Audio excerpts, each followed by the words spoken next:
وہ قربانی کے عمل کو زندہ کرتا ہے، اور یہ قربان گاہ جس طرح حجاج کرام مینا میں جمع ہوتے ہیں تو وہاں ان کے لیے ایک قربان گاہ رکھ دی کہ وہ وہاں جا کر قربان گاہ میں قربانی کریں۔ یہ تھوڑا دور ہے، ہر آدمی کے لیے وہاں پیدل جانا مشکل ہوتا ہے، تلاش کرنا بھی مشکل ہوتا ہے، اس لیے وہ قربانی کے پیسے ساتھ الگ لے لیے جاتے ہیں کہ ہم قربانی آپ کی طرف سے کر دیں گے، اور ان کو پھر بتا دیا جاتا ہے کہ آپ کی قربانی ہو گئی ہے۔ چونکہ ہمارے نزدیک ترتیب بھی واجب ہے، اس لیے یہاں سے جانے والے لوگوں کو زیادہ احتیاط کرنی پڑتی ہے کہ قربانی پہلے ہو جائے، اس کے بعد اگلا کام ہو۔ اگر ترتیب کی خلاف ورزی ہو جائے تو اس پر بھی دم آتا ہے۔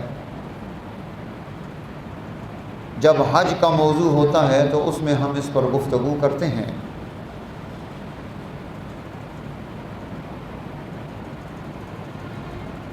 تو یہ قربان گاہ بنائی۔ میں جب حج پر تھا تو میرے ساتھ ایک نوجوان دوست لاہور کے جمع ہو گئے ایئرپورٹ پر۔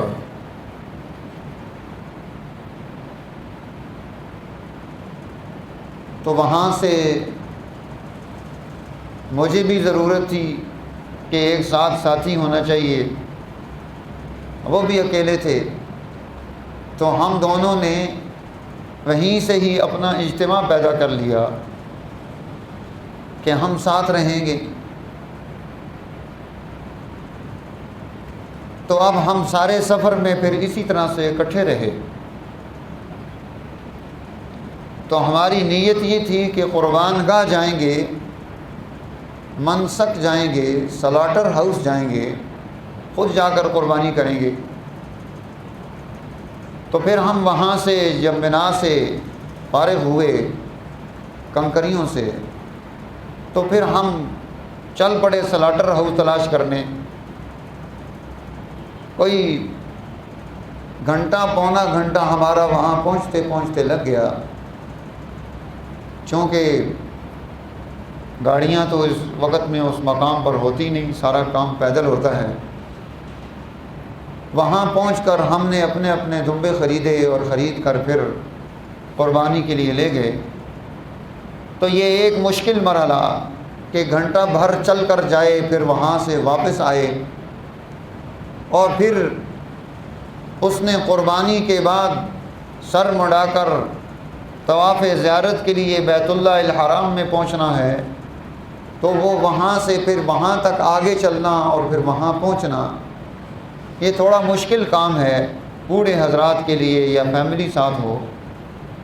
جوان لوگ اگر ہمت کریں تو کر سکتے ہیں۔ تو اس طرح ہر امت کو قربان گاہ دی گئی کہ وہ قربانی کے اس عمل کو اختیار کر کے اللہ کا قرب حاصل کر سکتے ہیں۔ اس لیے فرمایا لِيَذْكُرُوا اسْمَ اللَّهِ عَلَىٰ مَا رَزَقَهُم مِّن بَهِیمَةِ الْأَنْعَامِ، کہ وہ کیا کریں، ان چوپایوں پر جو بہیمت الانعام ہیں اللہ کا نام ان پر لیں۔ تو اللہ کا نام لے کر بہیمت الانعام، قرآن حکیم نے 4 قسم کے جانوروں کا اس میں تذکرہ کیا ہے سورۃ الانعام میں۔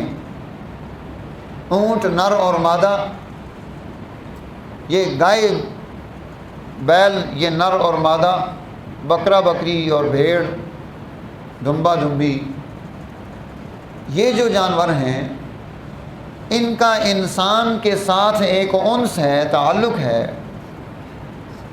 ان میں وحشی پن نہیں پایا جاتا۔ اور اللہ تعالیٰ نے ان کی فطرت میں، سرشت میں اپنی مخلوق کی خدمت کا یہ جذبہ بھی رکھ دیا ہے کہ وہ اس انسان کے لیے قربان ہونے کے لیے تیار ہو جائے۔ تو یہ جو جانور ہیں یہ بہیمۃ الانعام ہیں۔ باقی جو وحشی جانور ہیں جنہیں پکڑنا، سنبھالنا، ان میں سے بھی اگر کوئی ضدی ہو جائے تو وہ بھی بڑا عذاب بنا دیتا ہے قربانی کے دنوں میں۔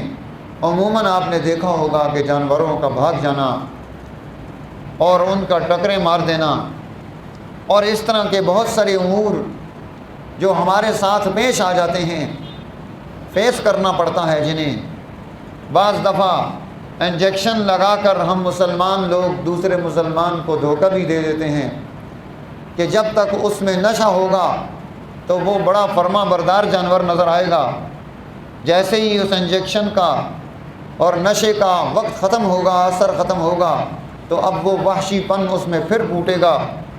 وہ زیادہ خطرناک ہے کہ بچے اور گھر والے اور ارد گرد والے اس کے قریب ہو کر مانوس ہو رہے ہوتے ہیں اور وہ انہیں سزا دے دیتا ہے، اچانک پتہ نہیں چلتا۔